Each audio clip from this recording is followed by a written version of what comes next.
welcome you all back.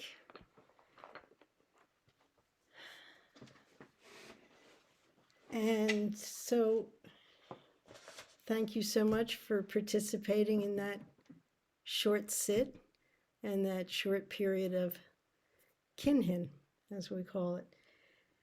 So I have noticed over the last few months that these talks usually start with some personal introduction.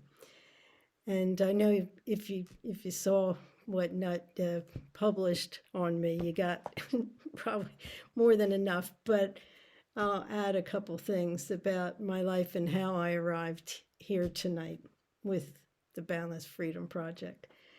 So for many years, really many decades, my life totally revolved around my family, my husband and my 2 kids, and my job, my practice of medicine. And it just didn't leave room. I thought I couldn't figure out how to find room for anything else. And then our family life was shattered by a really serious, really significant medical problem affecting one of my children. And it was for all of us, but I'm speaking for myself. It was catastrophic, and so I went on for a few years, trying to cope with this, pretty much on my own. Hadn't built up a decent support network over the years. I didn't have a community. I didn't feel that I belonged to any community. The one that I peripherally belonged to basically shunned us because of misunderstanding about the problem that we were dealing with. And I did not, I will admit, I had no spiritual anchor, no religious anchor. And so it was out of desperation, but it was fortuitous that I took John Kabat-Zinn's mindfulness-based stress reduction course that was offered in the Philadelphia area. And as they say, the rest was history. And I eventually, a number of years later, moved myself to Brooklyn. My son and his family were there. And in 2013, I discovered the New York Zen Center. At that time, they were calling themselves for contemplative care. They've rebranded because that's too long. But I have to say it was, for the first time, I experienced what I thought, oh, this is what it means to be in a community. And it was like a revelation to me. Like I just didn't know what I was missing, I think, all those years. And since then, I have really been actively engaged in a pretty serious study with the New York Zen Center and a pretty consistent practice at this point in the Soto Zen tradition, and just enjoying it and appreciating it every day, and what it has, the changes that it has brought into my life without trying to find anything as a goal, as my teacher always reminds me. So then, in the midst of the pandemic, basically cut me off from physical contact with the rest of the world, because I really did listen to the advice and the guidelines, and I saw people, but I didn't have any physical contact with anybody. And so then I ended up deciding to participate in our inside-outside study group that had just started, now it's about, it might be 6 years old now, 7 years old. And that in turn led me to discover Boundless Freedom Project, specifically your Thursday night Sangha, which I have to admit, one of the reasons was because I wanted a group on Thursdays. And it just seemed like, oh, this is remarkable. This is available to me. And from the first time that I joined you on Zoom, I felt so welcome. It was amazing to me. And not just welcome, but I was inspired by what I will call your collective wisdom and your collective compassion and all the experience and all the energy that you bring to these Thursday nights. I'm bowled over by what goes on. And so it felt like a really nice fit for me. And so when Nut asked me to give a talk, I felt like I can't turn him down. How can I turn him down? He's giving us so much, and you're all giving so much. So it felt right. It was a way maybe that I could contribute something a little bit to the group. What I originally thought of was talking about generosity, dana, the first paramita, because that's what I think you exemplify. And I don't say this lightly. I really do. I think each and every one of you, and as a group, that's what you are. You're just generous to each other, and you're generous to the world. And then and also from having watched some of your YouTube videos, like the Edwin and Richard talking about the impact of hope. I mean, that really made a wonderful and big impression on me. But I'm just finishing up now a course, and I came across, the course is on the Avatamsaka scriptures, also known as Flower Ornament Sutra, also known as Garland Sutra, which is the easiest. And I was introduced to a story I had never heard about the prince and the prisoners. So I'm saying I'm going to use the word prisoners because that's the word that's used in the text, like over and over again. So forgive me. But and so I thought this I just couldn't resist it because I thought it was such a great story. And by the way, the teacher, I have to put in a word for the teacher, Ben Connolly. And he is the assistant guiding teacher at the Minnesota Zen Meditation Center. And he's the most remarkable teacher that I've ever had, and the funniest as well. So, and you need that when you're tackling something like this sutra, which is like 1,500 pages long, and it's ridiculously dense. And so I want to say a little more about him because he teaches mindfulness in a lot of different settings, which have included police training and addiction recovery groups, and he is an activist in social justice and in climate justice. So if you ever have the opportunity to interact in any way with him or listen to him, I would recommend it to you. And so getting to the story, the background is found in the final book of this enormous book, the Garland Sutra. And the final book is the narration of the pilgrimage of a young Indian boy, and his name is Sudhana. And I was not familiar with any of this. When I got to this, I just enjoyed it so much because it was the most accessible, the most readable part of the whole course was this pilgrimage of this young boy. And so he is on a quest for enlightenment.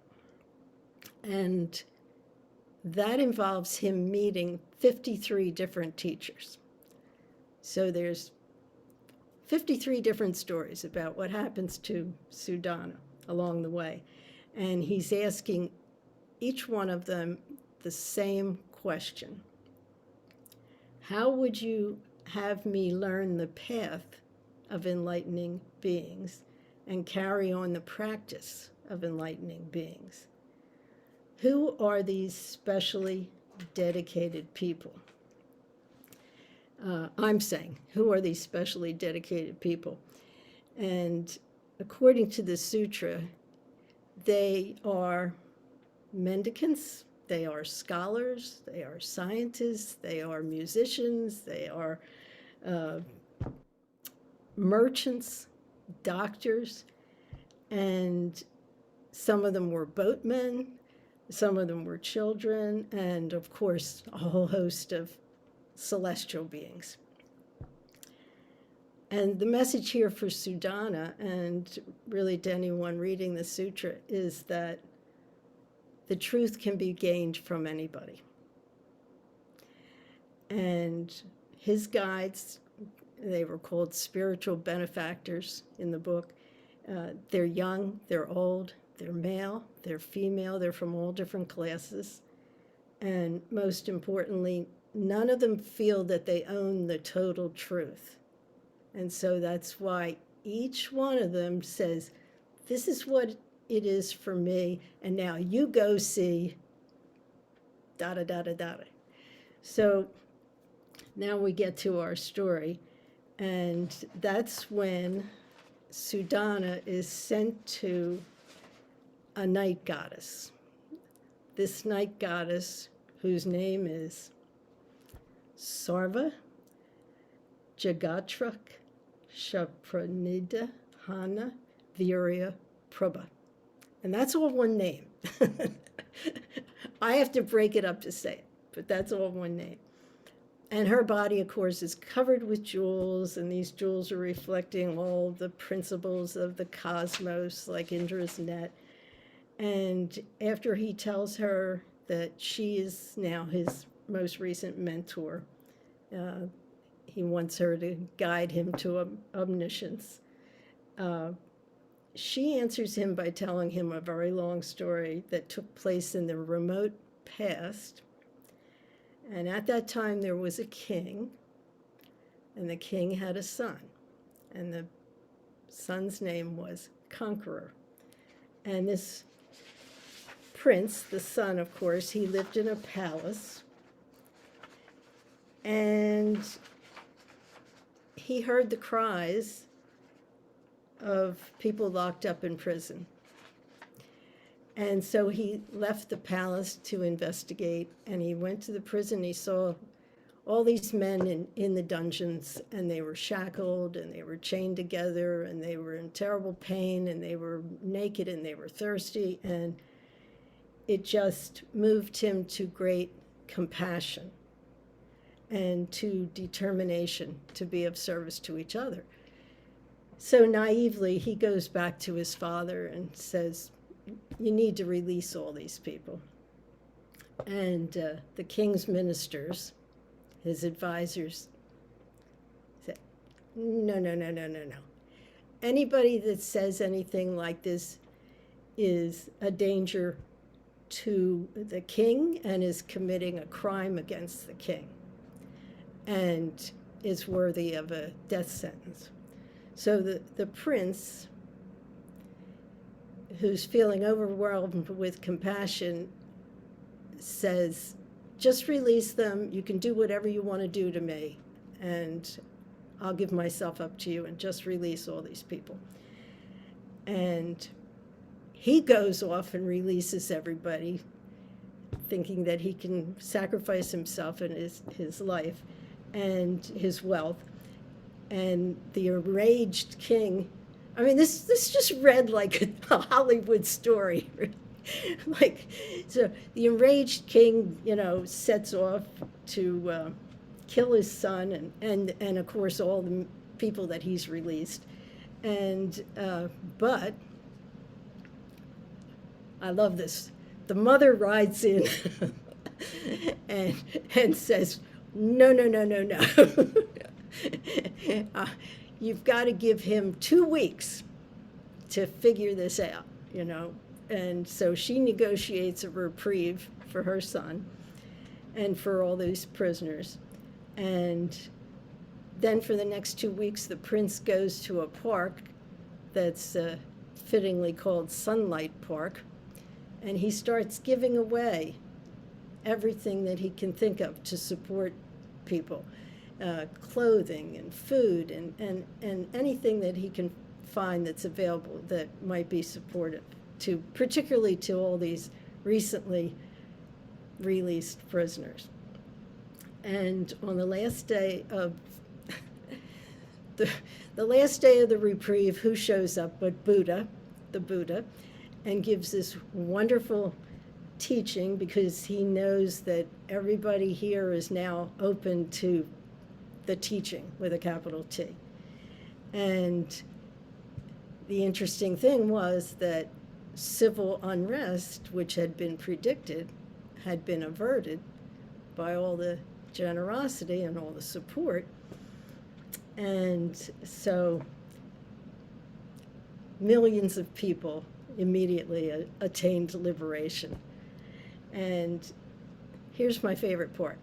It turns out that the prince was the night goddess in another life. The night goddess who was telling this story, she was that prince, and she's explaining all this to Sudhana. And she tells him that those men were doomed to die, and it turns out that they are none other than our present Buddhas. And she instructs him in her personal liberation practice, which she calls cultivating and extending liberation born of roots of goodness, fostering the development of all beings according to their mentalities. And then she sends him on his way to the next spiritual guide. So when Ben taught this part of the class, he talked about how this story represents solidarity, and that really, he saw that as the message, and that it to me, it was a magical tale, but like the whole book is like a magical tale, and it's particularly about enormous compassion, courageous compassion, and an invitation to trust in ourselves. And he ended that class asking us to reflect on elevating the voices of marginalized people. And so that's why I thought this was just so appropriate to bring this to you tonight. And his prompt really, I thought it just integrated so well with what your message that I read off of your mission that I read off of your website, working tirelessly to uplift the lives of those incarcerated, marginalized, and underserved. And so I see the Prince as demonstrating and embodying a pervasive compassion And the story, as Ben reminded us, was about seeing suffering and be able to meet it and make a sacrifice to care for people. But he added, that doesn't necessarily mean you have to throw your life away. You don't have to be a martyr, but it's about compassion and service. And and and realizing that and I have found this true to be true to myself on a smaller scale, that actually rewards come from that. It's not that we're seeking those rewards, but they just come because that's just the way it works.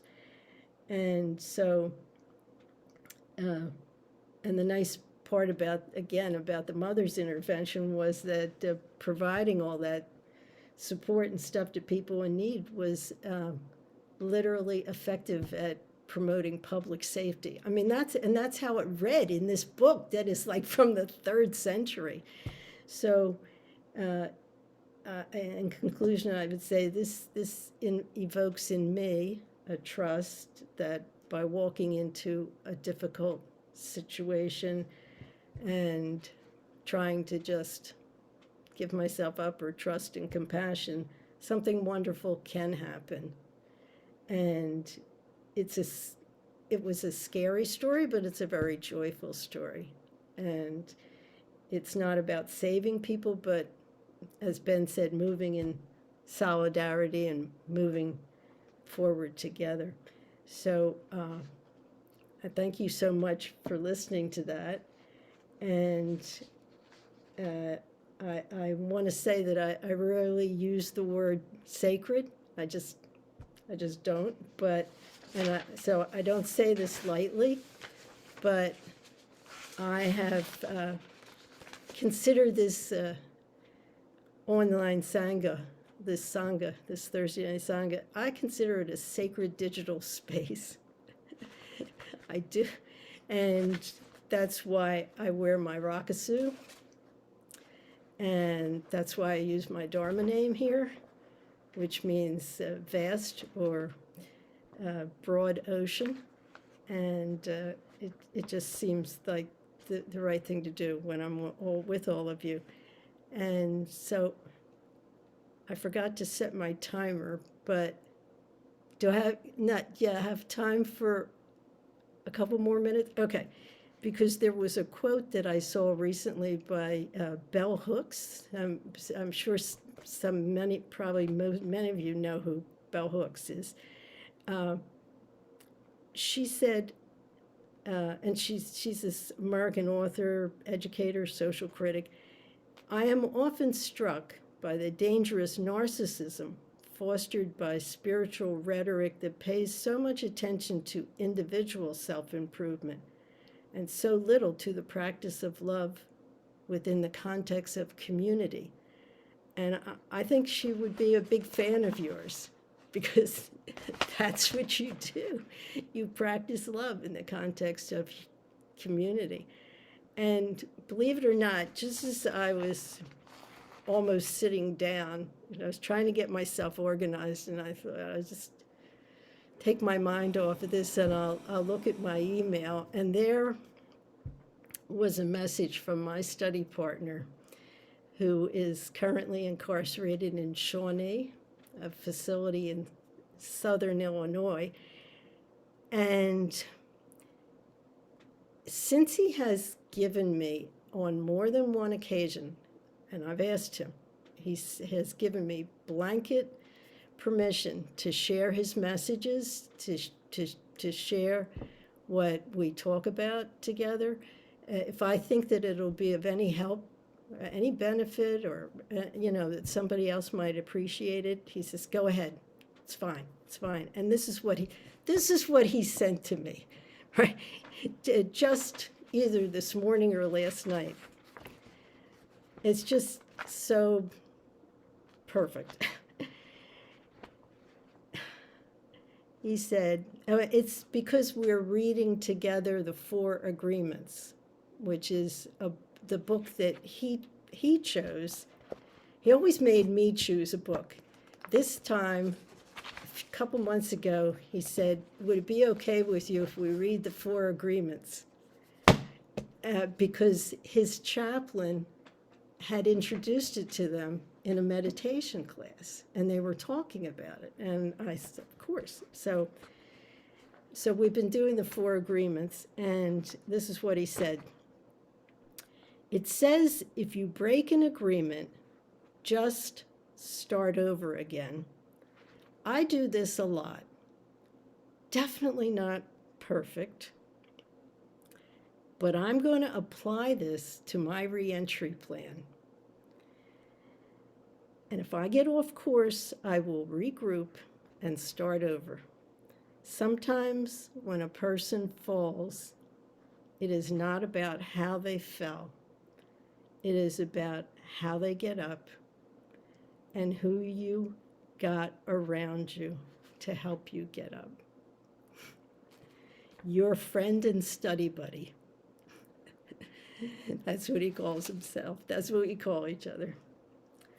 So I'll leave you with that, and thank you again.